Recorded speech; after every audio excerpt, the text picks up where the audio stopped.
The meteoric rise of Spotify stock has been impressive. But what's behind this climb from under $80 per share in 2023 to $650 per share? A lot of people has become really rich on owning the stock, but I want to know what is driving this explosive gain in share price, and how is the long-term possibilities of earning more money in this stock? Is it already done? Has people pumped this enough, or is it some fundamentals that are driving this company long term? What is behind this very special situation?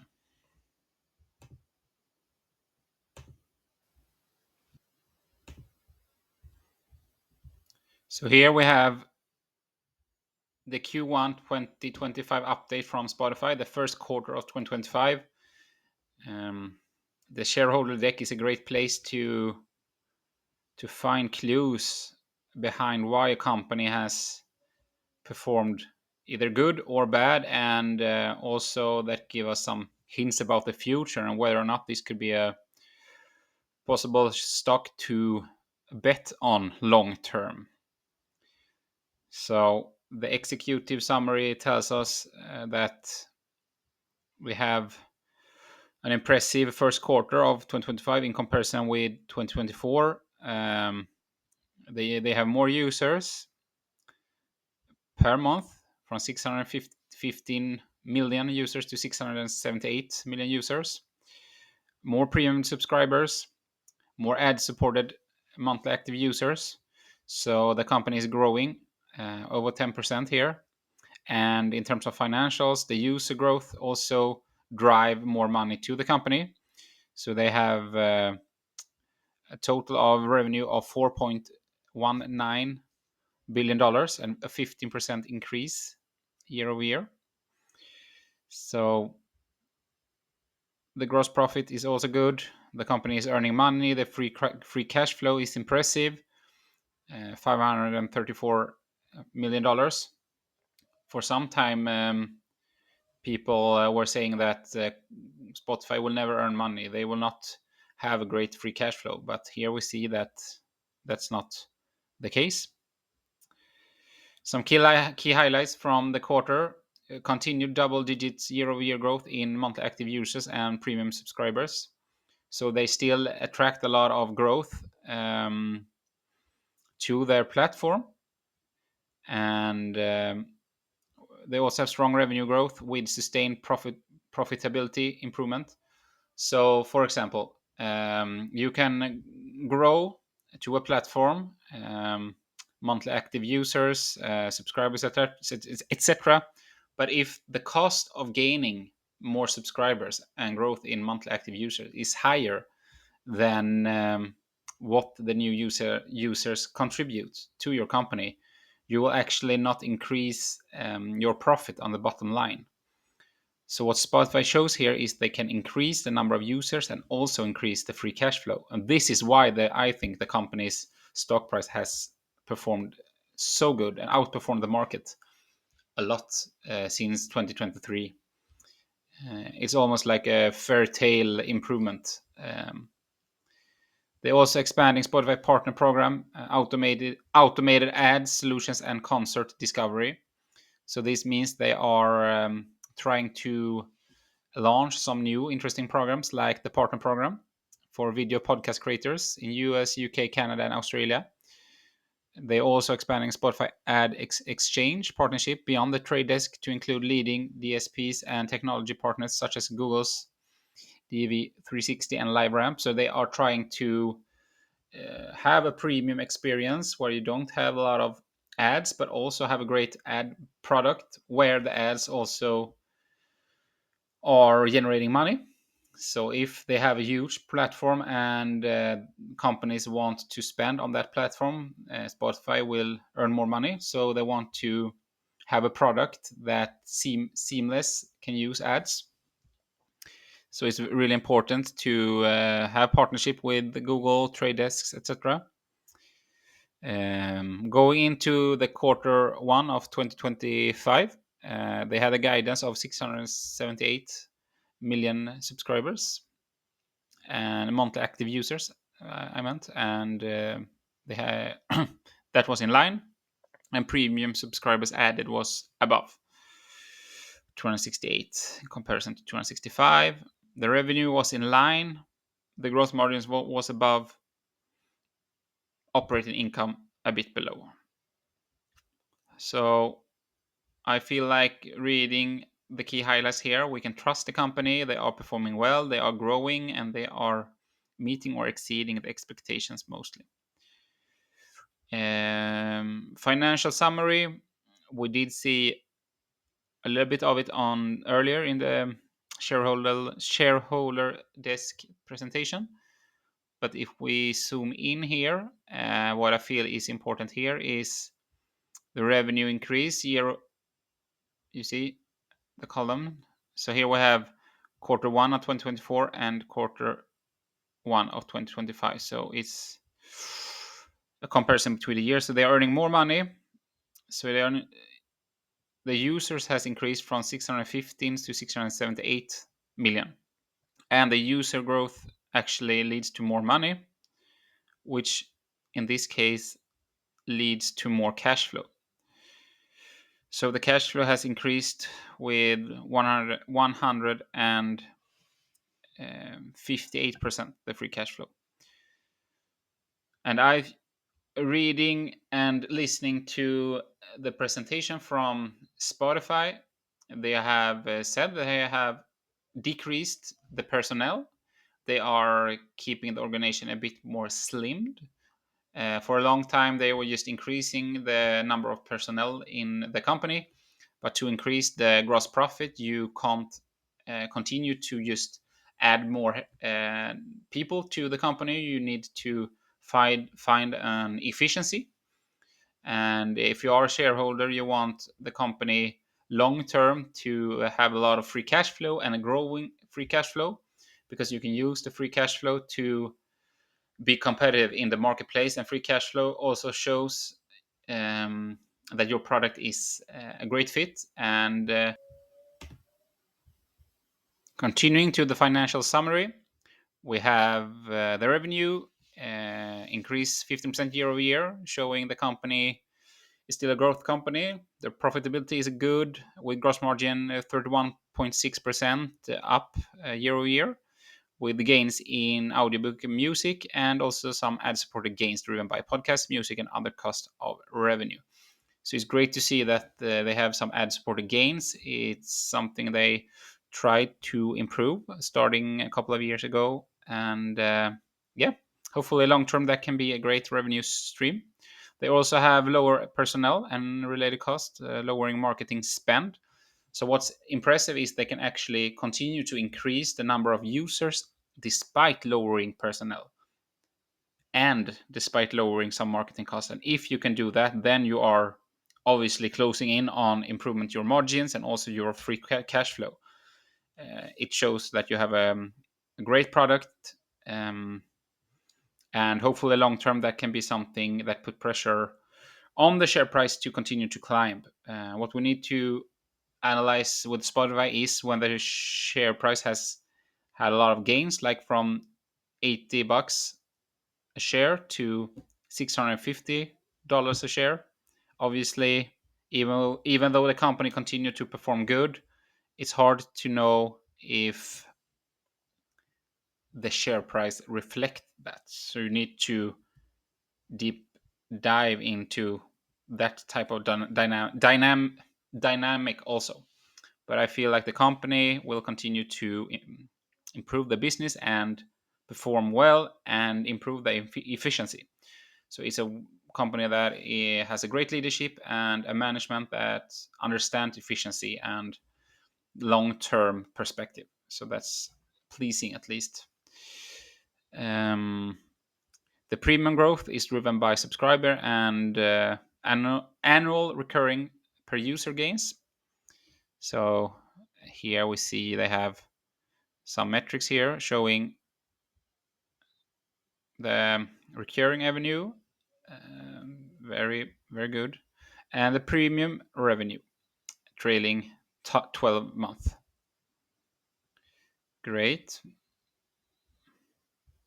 Also, advertising growth across music and podcasting is increasing. And also here we see, despite ad-supported revenue increasing, we still see it as a part of the total revenue going down a bit. So maybe long term we want to see the ad-supported revenue to be around 15% of total revenue. So there are a bit of job here for the management of the company. But we did see some collaborations with Google, with trade desks, etc. And this is the type of companies you need to have a great communication with to improve ad-supported revenue. I feel like as a consumer of the Spotify app, I would hate not to be a premium subscriber because I don't like to be interrupted. But obviously, you can find some ways in the app to add revenue through marketing. For example, when you listening to podcasting, but also some people want just to pay a bit less to be able to listen for free, etc. So I feel like you can find a way here long term. Gross margin, operating expenses. This is interesting. Operating expenses trends going down. If they continue to go down, and the revenue can go up, or if they can keep the operating expense trends like still and not increasing it, but increasing the number of subscribers, that also good long term. Here we have a record Q1 performance for free cash flow, and this is the reason why the company from Q2 of 2023 until Q1 of 2025 has the meteoric rise in share price gains. So when you are investing in growth companies in the stock market, if you can see something long term in terms of free cash flow improvement that the Wall Street, the market do not have the ability to do at the moment, and believe in that and stick to your guns, that is a great way to earn your money. So, for example, I have lost money in a couple of companies since 2023, but Spotify has been the company that has kept my portfolio in balance. So for me, it has been a really important stock from 2023 to going into 2025. So I have always believed in the long-term moat of this company and the ability to eventually generate cash flow, and that's the key here. So here you have the cumulative free cash flow generation since 2016. So for every year it's increasing, and I feel like it's a bit of an exponential increase here. So if they continue, if we have 15% improvement every year now, this will just be a massive increase here, and we can feel like Spotify becoming a real giant. And hopefully, as someone who is a shareholder, we can see them keep companies like Apple behind them continuing also. I feel like long term, why can't Spotify has like 2 billion users? If 3 billion users in the future, why not? If we have economic improvement in the world, it's a great experience consuming Spotify. And I like the improvements they have done with features like the DJ. You can just talk into Spotify and tell them, oh, uh, I want to hear some 90s pop, mix that with a specific person, like some Falling in Reverse, and also the latest pop. And then the Spotify will just give you, based on AI, a playlist or a couple of songs in that kind of theme going forward. So I can just talk into the app and they will just play whatever I feel like at the moment. And also, even if I don't even have to tell the app, I can feel like I can find a lot of playlists that are probably suited to my type of um, behavior, that the app will understand what I want to hear even before myself. So they are really good in the AI experience, and I feel like they have a moat that will be hard to compete with long term. A lot of user data, etc. Here we can see the monthly active users, monthly occurring revenues. The monthly active users. Okay, just monthly active users.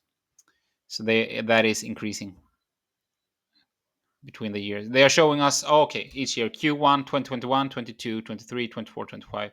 So we can see how much bigger the app is actually has become. I call it the app. I mean, users of Spotify. Obviously, most people use it through an app on the computer or the mobile phone. And I feel like the Latin America has been a really good area for them. And nowadays, artists use Spotify for reasons like, uh, sure, they earn some money on the streams, but also they're using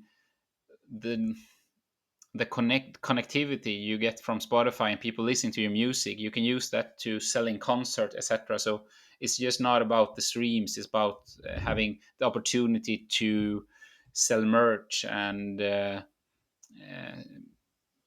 advertise your concerts, etc. And this is like becoming a big part of the model of Spotify's at the moment, like Spotify for artists. It's a way for artists to reach out there. And as of 2025, it's more important than ever for artists to have live performances. And I mean, AI music is really expanding fast, so it will be important in the future also. And having a platform as Spotify where you can reach out will be very important. So I feel the moat of Spotify long term will be really good. And also the added number of active users shows us that a lot of other people feel like me here. Premium subscribers each year, 2021 to 2025, increasing a lot. Some interesting value added for creators and advertisers worldwide.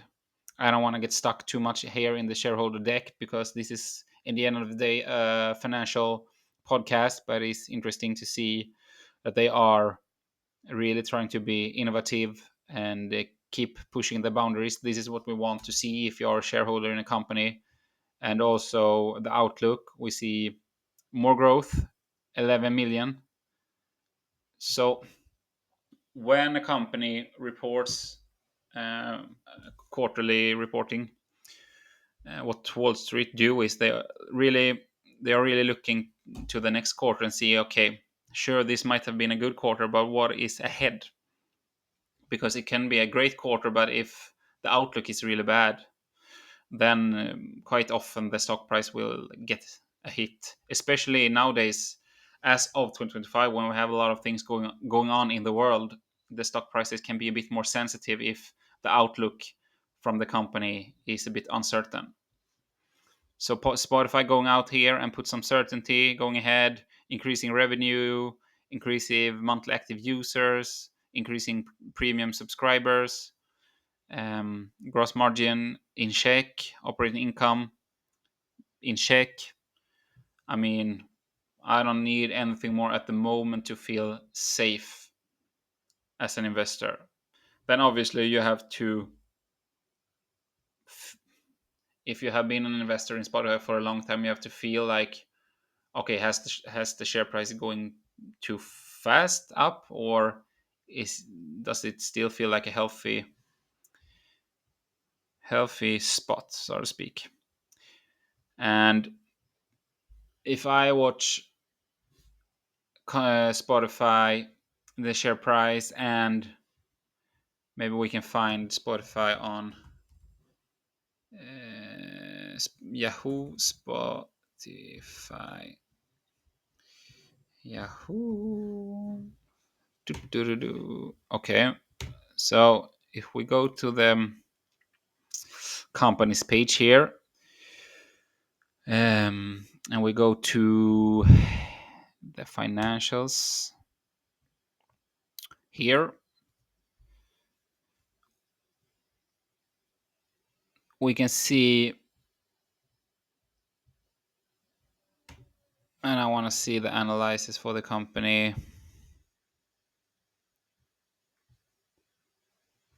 Okay, it's not what I want to see. Statistics, maybe. Yeah.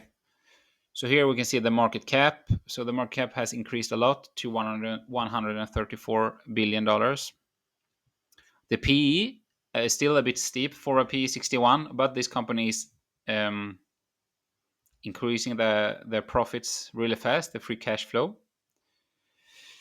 This metric is why I felt back in the day that this was an easy company to invest in, because the price per sale was so low that if the company just started to increase their free cash flow and their net profit, I felt like it was a lot of room to grow.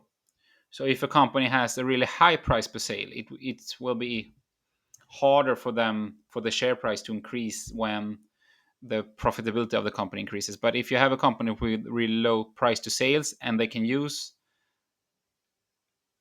and improve the margins of the company, you have a possibility to have a share gain. And this is what has happened to Spotify. But now when I see that the price per sales is 7.42, this company is more reasonable in terms of valuation. So you can see back here in 2024 it was 3.59. So the price has become more expensive in terms of price per revenue per sales. So the growth for Spotify stock should not be as high for going forward. But I feel like if they can surprise on the upside on the profitability aspects of the business and they can really outcompete Apple Music, etc., we might have a run going up to $250 billion also. But there are no promises when you invest, especially when a stock has increased as much as Spotify has. So here you just have to do your own due diligence, and if you invest in a growth company, you have to feel it long term. You have to do a lot of research, and you have to feel safe when the stock price of the company goes down. Because long term there will be bumps on the way that force the stock price down. And if you're not comfortable in holding your stock pick, you will sell it lower and then it will go up again and you will become disappointed. So if you feel too uncertain, you should not invest in the company. It's always a new opportunity. Just look at Warren Buffett. But if you feel like this is the company for you, and it's an interesting company that are growing the free cash flow every year, and you like the app, you like the experience, do your own due diligence, and maybe you can dip your toe in buying a stock of Spotify. That's everything I can say. And that's also about what I wanted to say for today. I'm really glad that you tuned in and being part of the community here. I just want to talk about these kind of topics, and hopefully you can learn something with me along the road. And I'm also learning, discussing this with you guys. So thank you very much for tuning in, and on to next time.